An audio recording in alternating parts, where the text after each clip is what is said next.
Creo que hay algo en lo que podemos coincidir y tiene que ver con que en el último año o en los últimos meses, quizá con más fuerza, todos fuimos testigos, partícipes, voluntarios o involuntarios, de un gran crecimiento de las IAs. Y por supuesto que me refiero a textos y al contenido en general que consumimos en las redes sociales, pero principalmente, particularmente, me estoy refiriendo a ese tipo de videos que son sumamente realistas, que ponen bastante en juego el hecho de poder diferenciar qué es la realidad y qué es la ficción. Que en otro momento, por ahí esa confusión solamente atravesaba a personas de la tercera edad, pero que hoy yo misma me veo dudando muchas veces, de quizás gente de mi edad le pasa lo mismo, dudando entre lo que es real y lo que es una ficción. Y esta confusión es precisamente la que me trajo la pregunta que atraviesa el episodio del día de hoy y que está sumamente vinculado con otros temas que hemos tratado en este podcast que tienen que ver, por ejemplo, con el agotamiento, tema del último episodio. Y esta pregunta es, ¿por qué si el tiempo cronológico en realidad no se modifica, es decir,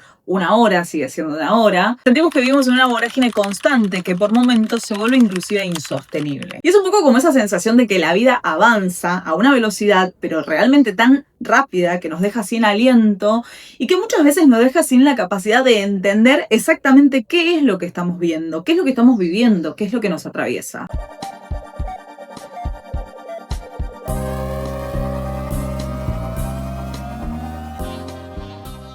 Hola pipis, ¿cómo están? Bienvenidas, bienvenidos a este nuevo episodio de Deshacer el Hilo después de creo que más de un mes sin publicar ningún episodio y sigo sin estar en mi estudio habitual, pero bueno, también un poco de eso se trata la vida, de poder afrontar las vicisitudes que se van presentando. Así que gracias por estar del otro lado en este espacio ya clásico para mí, en el que busco desarmar tramas que nos van atravesando como generación y donde siempre propongo la idea de que puedan contarme en comentarios o que puedan también hacer un intercambio de si se sienten atravesados por esto, si les parece que quizá no lo ven de la misma manera o que hay diferencias. Pero a la vez si sienten ese vértigo precisamente que acabo de describir y esa misma confusión también los atraviesa a ustedes. Deshacer el Hilo es un podcast que pueden encontrar en todas las plataformas, no solamente acá, sino que también pueden escucharlo mientras hacen otras cosas y que además de eso, comentarlo, compartirlo y hacer que esto crezca me ayuda a mí a seguir teniendo voluntad de generar contenido y por supuesto colaborar a que esto siga sucediendo. Muchas gracias. Entonces decíamos, si el tiempo reloj se mantiene siempre estable, ¿por qué es que nuestra experiencia temporal parece estar cada vez más caótica? Y para intentar entenderlo, este episodio cuenta con el aporte y con la mirada del sociólogo alemán Hartmut Rosa, quien desarrolló una teoría acerca de la aceleración social en diferentes libros que son bastante fundamentales de su obra. Por un lado podemos mencionar a Alienación y Aceleración y su continuación, que sería como la respuesta o la solución en algún punto, Resonancia. Para Rosa, la aceleración está presente en absolutamente todas las esferas de nuestra cultura. Es decir, podemos verla en la economía, en el pensamiento, en la ciencia y también en la expresión literaria, en el arte en general. Precisamente Rosa no habla de que la Tierra gire más rápido, sino de tres tipos de aceleraciones que en un punto se retroalimentan y que son las que realmente nos mantienen en esta sensación de agotamiento y confusión constante. La modernidad, dice Rosa, se estabiliza gracias precisamente a esa inestabilidad y a la velocidad. Y esto se manifiesta en tres planos interconectados entre sí que nos llevan a esta vorágine de la que hablábamos. En primer lugar, Rosa menciona la aceleración técnica, es decir, la velocidad de las cosas, la velocidad en la que cambian las cosas, más en un sentido material. Y esta es la más visible, precisamente porque es la más concreta y es también la que en un punto nos viene prometiendo desde siempre cierta liberación y cierta independencia de las cosas. Es la velocidad con la que se mueve la información, los transportes, la producción. Pero acá creo que aparece la primera paradoja y es precisamente que ese tiempo que nos ahorra esta aceleración y estos avances, no es que los usamos como para tener un tiempo libre, sino que los usamos para hacer más cosas. Nunca termina siendo un tiempo libre real. Por otro lado, la segunda aceleración que menciona Rosa tiene que ver con la del cambio social, es decir, la velocidad de las estructuras, la velocidad en la que cambian las estructuras, conocimientos, códigos culturales y cómo estos se van volviendo obsoletos muchas veces en pocos años, en pocos meses inclusive. Y esto atraviesa todo el conocimiento, las modas, las reglas, que es precisamente lo que nos lleva a esa sensación de que el presente se acorta constantemente. Y que por más que corremos continuamente para estar al día, pareciera como si el suelo debajo nuestro se moviera siempre un poquito más y nunca llegamos. Y por último, pero quizá la más importante, es la aceleración del ritmo de vida, es decir, la velocidad de la experiencia que tenemos. Y acá me gustaría que nos detengamos un poquito más, porque siento que es donde podemos llegar a entender esa presión constante a la que estamos hoy en día sujetos, de intentar meter cada vez más acciones y más experiencias en la misma cantidad de tiempo. Súper familiarizados ya con el multitasking, con el ocio productivo, del que ya hemos hablado en otros episodios, y también con ese agotamiento mental de tener que dudar y verificar absolutamente de todo lo que vemos en esta era digital. Y principalmente me gustaría remarcar esa idea que decía antes, ese deseo constante de meter cada vez más actividades o de hacer más cosas en la misma cantidad de tiempo. Porque siento que en un punto, como consecuencia de esto, doblamos la apuesta. Y buscamos cada día hacer las cosas más rápido, no para que nos sobre tiempo, sino para poder incluir cada vez más actividades. Porque en un punto está esta idea de que la buena vida es la vida realizada y que si el mundo tiene cada vez más cosas para ofrecerme, la conclusión es que mientras más cosas aborde, mejor estaría viviendo. Y en cierto punto creo que eso es lo que nos empuja a vivir al doble de velocidad de lo que estamos acostumbrados. Precisamente para poder atraparlo todo, para poder dominarlo todo, para poder consumirlo todo. Por lo que siento que en un punto esta aceleración es la respuesta a la angustia que nos genera la finitud. Y probablemente esto no sea algo consciente, algo que decidamos. Nadie se dice, voy a vivir más rápido para no tener que pensar en que la vida se termina.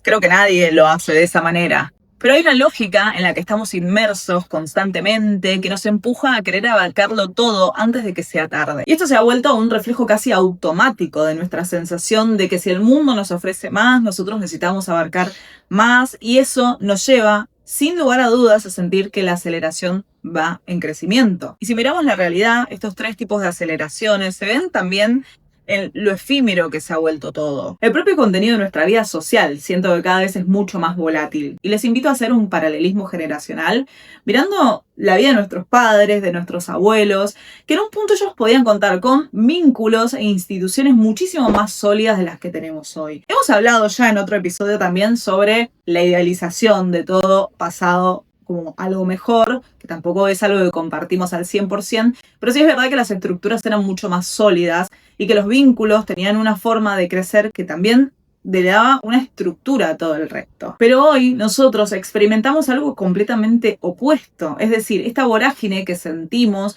no es solo una sensación, sino que también es una presión sumamente estructural que nos obliga a desechar constantemente personas, ideas y hasta ciertas versiones de nosotros mismos. Pero ya vamos a profundizar un poquito más sobre esto. Algo que para mí es muy interesante es que cuando somos forzados en cierto punto a vivir en este ritmo sin descanso y sin la posibilidad también de permitir que las cosas se asienten, porque la vida termina siendo como una especie de cinta de correr en la que nosotros no podemos bajarnos, no podemos retrotraernos para poder observar desde afuera qué es lo que está pasando. Y entonces, como resultado, obtenemos lo que Rosa llama la alienación. Y esta alienación es algo clave para entender lo que sigue dentro de este episodio. Porque la alienación no aparece solamente cuando hacemos cosas que nos son impuestas, sino que también tenemos que entender que hay actividades que nosotros elegimos, pero que se vuelven tan funcionales y tan rápidas que ya no podemos relacionarnos con ellas de la misma manera. Y acá podemos observar una sensación que pasa a veces de estar haciendo algo que realmente queremos o que sentimos que nos atraviesa, que tenemos ganas de hacerlo, y aún así sentirnos que no nos toca, que no nos atraviesa, que no nos transforma, que no nos habla. Quizás estoy yendo un poco rápido, pero vamos a tratar de desarmar un poco esta idea, sobre todo como lo plantea Rosa, ¿no? De qué nos habla él cuando nos habla de alienación. Y para Rosa, la alienación es como una especie de vínculo o una relación rota con el mundo. Es cuando la vida se vuelve demasiado automática, muda. Es decir, que en un mundo totalmente acelerado, nuestra experiencia se limita a una secuencia de acciones que son tan rápidas, donde no hay tiempo para que el mundo nos responda. Solo podemos utilizar, manipular, consumir, pero nunca escuchar y muchísimo menos sentir. Y es interesante destacar que para Rosa la alienación se manifiesta en 4 esferas. En primer lugar, la alienación con las cosas. Pensemos, y acá todos identificados me imagino, en nuestro celular, en nuestro auto, y en cómo la aceleración nos obliga a relacionarnos con el mundo material de una manera puramente utilitaria y fría. Es decir, no podemos establecer un vínculo o una escucha con los objetos, porque estos deben ser reemplazados a una velocidad constante, por lo que simplemente los descartamos o los cambiamos cuando ya no cumplen esa función de ir más rápido. Y esto lo hacemos sin generar ninguna conexión emocional. Y sé que parece raro porque muchas veces, por ejemplo, con el celular, solemos tener una conexión o una dependencia que consideraríamos que no es sana, pero en el caso de que estemos en las condiciones de cambiarlo por un modelo superior, probablemente lo haríamos sin ningún tipo de sentimiento hacia eso. Y puede parecer un poco raro porque hay una especie de contradicción en esto, pero antes los objetos acompañaban a una familia casi desde el inicio hasta inclusive poder pasarlo a una generación siguiente, cosa que hoy no sucede. Todo está hecho para desecharse, para descartarse, para que deje de funcionar en un tiempo con una vida útil bastante corta y así tener que ser reemplazado por algo más nuevo, por algo más veloz, por algo más complejo, completamente alejado de ser la máquina de coser de la abuela o el auto del abuelo, que a través de la lentitud permitían generar una especie de apego en un punto, y hoy los celulares o las computadoras son tan efímeros que la aceleración le roba el tiempo inclusive de poder convertirse en una historia. Es decir, el objeto es solamente una herramienta, pero no es la fuente de una experiencia ni de un vínculo. Punto número 2, y acá todos traumados, la alienación con el trabajo y con la acción. Y esto sí podemos conectarlo directamente con el episodio anterior sobre el rendimiento, el ocio productivo, que voy a dejarles por acá en algún lado, y está meramente vinculado a cómo nuestras tareas se fueron volviendo cada vez más simples y repetitivas. En un punto, el trabajo ya no nos transforma, no nos da un significado, sino que solamente consume nuestro tiempo. Por lo que acá la alienación termina siendo doble, porque por un lado la velocidad de la producción nos obliga a enfocarnos solo en nuestro próximo mail, en nuestro próximo informe, en nuestra próxima deadline, y no hay un tiempo para detenernos y para pensar si lo que estamos haciendo nos transforma, nos significa, nos interesa, mucho menos para preguntarnos si eso que estamos haciendo nos vuelve mejores en algún punto. Porque el objetivo termina siendo la funcionalidad acelerada y no la realización. Por lo que al final del día la sensación no es la de haber construido algo, sino de haber consumido energía para seguir moviendo la rueda de la vorágine. La tercera esfera donde podemos ver la alienación es la alienación con nosotros. Tenemos un episodio por allá por el comienzo de esta temporada muy vinculado con esto, que es sobre el amor líquido de la mano de Zygmunt Bauman. Pero Rosa también tiene una mirada sobre estas relaciones líquidas que mencionamos como un síntoma clarísimo de esta alienación. En la vorágine de la alienación no tenemos paciencia ni tiempo para permitirnos que los otros sean un misterio. Todo lo queremos rápido, mientras que un verdadero encuentro requiere lentitud, requiere incertidumbre, y eso es ineficiente para nuestro ritmo acelerado. Por eso el otro deja de ser un fin en sí mismo para convertirse puramente en un recurso, es decir, un match rápido, un objeto de scroll, algo que se consume y que se descarta como cualquiera de las otras cosas que utilizamos. Y particularmente Rosa sostiene que la interacción hoy en día es tan rápida que no hay un espacio o un momento para un encuentro, sino que solo hay un consumo del otro. La velocidad nos exige una predictibilidad de las personas que elimina una conexión profunda, y eso hace que los vínculos se vuelvan inevitablemente fríos y superficiales sin la capacidad de sostener el peso de una relación con historia. Y en cuarto lugar tenemos la que quizás sea la más grave de todas, y es la alienación con uno mismo. En la vorágine de la aceleración nos volvemos tan eficientes actuando o reaccionando precisamente a la velocidad externa que empezamos a tratarnos a nosotros mismos como si fuésemos un recurso más que debe ser optimizado. En un punto perdimos la capacidad de poder escuchar nuestra propia voz interna y de discernir ¿qué es un deseo propio? ¿Qué es una exigencia del sistema o del scroll o de las modas? ¿Cuál es nuestra verdadera postura frente a lo que sucede y cómo esto nos atraviesa? La aceleración nos impide hacer esas pausas necesarias para la introspección, porque la quietud en un punto la percibimos como algo ineficiente, como algo innecesario, como algo que está mal. Nos volvemos ajenos a nuestros propios deseos profundos. Y en un punto, no sé si lo verán de la misma manera, pero yo lo siento como que es estar atrapados en un bucle constante y en esa apatía existencial de la que obviamente ya hemos hablado también en el episodio anterior, ¿no? La vida termina sintiéndose un poco vacía porque estamos muy ocupados cumpliendo la agenda de esa velocidad impuesta o autoimpuesta inclusive, sin tener tiempo para escribir o discernir la nuestra propia. Y acá precisamente parte la conclusión a la que nos lleva Harmon Rosa, que tiene que ver con que en esta modernidad acelerada, la vida es, como decíamos antes, ¿no? Como esa cinta de correr que aunque nos mantiene estables y funcionales, nos deja profundamente alienados. Estamos como en un mundo que constantemente se mueve y que gira, pero ese mundo en un punto nos es ajeno, nos es distante, nos es mudo. Y algo que me parece interesante es que Rosa no se queda solamente con esta definición y con intentar entender esto, sino que a través de su obra busca como objetivo tener un antídoto. Y si la alienación es un mundo mudo, que no nos habla, que no nos atraviesa, que no nos conmueve, el antídoto es precisamente la resonancia. ¿Y qué es la resonancia? Me parece importante aclarar de entrada, para no caer en ambigüedades, que la resonancia para Harmon Rosa no es algo místico ni una terapia de autoayuda, no tiene nada que ver con eso. Es un concepto sociológico en el que determina vincularnos o relacionarnos con el mundo a través de una forma mucho más vibrante y recíproca, que se opone directamente con la alienación. Y él lo define como ese momento en el que el mundo finalmente nos habla. Y es cuando entramos en una relación afectiva y transformadora con algo que está fuera de nosotros. Y esa experiencia nos devuelve en cierto punto esa sensación de estar vivos. Que no es un estado mental pasivo, sino que es un vínculo real, que se opone a la velocidad que congela todo, que detiene todo. Rosa nos dice inclusive que la resonancia no es algo que podamos producir a voluntad, pero que sí podemos crear las condiciones para que esta resonancia nos encuentre o nos pueda atravesar. Es decir, espacios sin prisa, momentos en los que el mundo pueda devolvernos una respuesta. Que por supuesto no se trata de forzar absolutamente nada, sino de abrir ese margen, de estar disponibles, de poder encontrar la lentitud, donde algo pueda tocarnos, pueda sorprendernos, pueda transformarnos. Y esta posibilidad de transformarnos, Rosa la agrupa en 3 ejes. Primero el eje diagonal, que es la resonancia con la acción y el cuerpo. Este eje es la búsqueda de actividades donde la tarea no se sienta como una repetición vacía, sino como algo que nos responde. Podemos pensar, no sé, en tocar un instrumento, en mi caso en la práctica de yoga o en la respiración consciente, que sería un momento de suma presencia en la que estamos, no sé, moviendo el cuerpo o escuchándolo,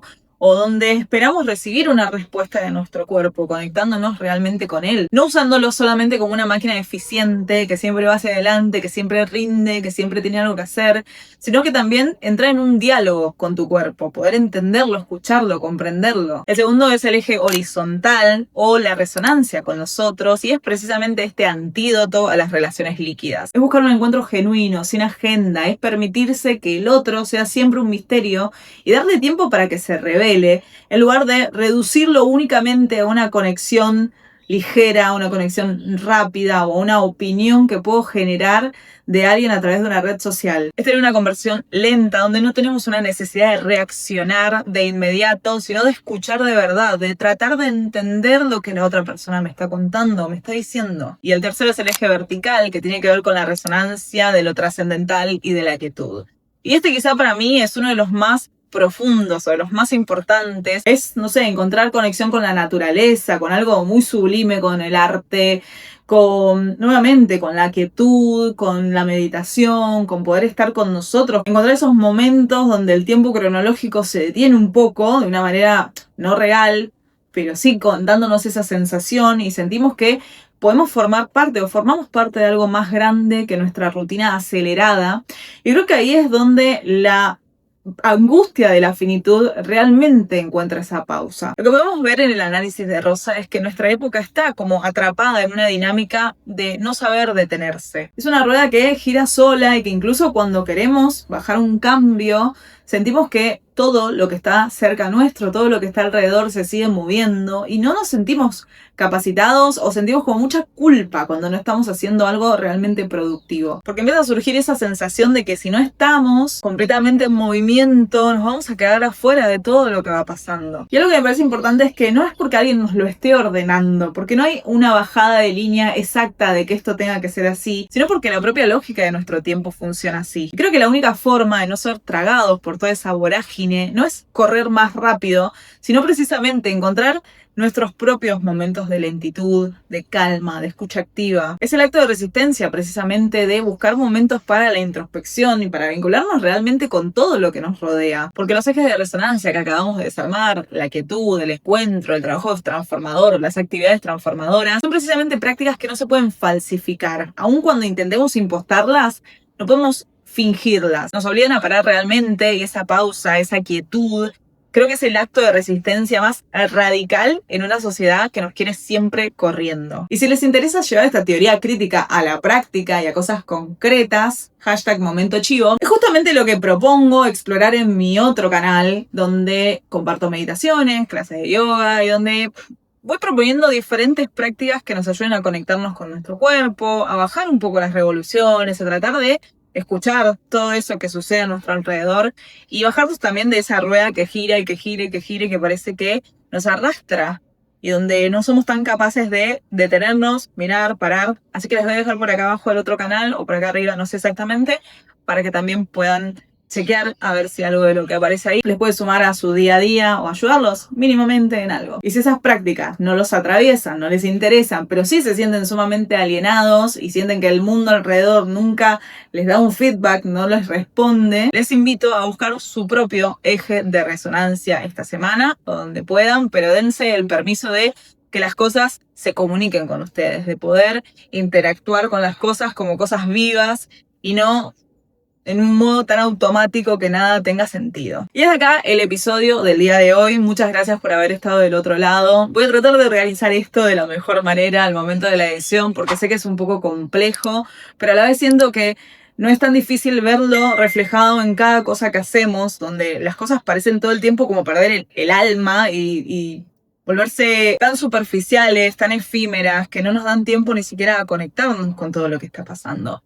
Les agradezco nuevamente, no sé cuándo voy a volver a subir un nuevo episodio, pero sea mucho antes de lo que subí este. Les mando un beso, nos vemos prontito.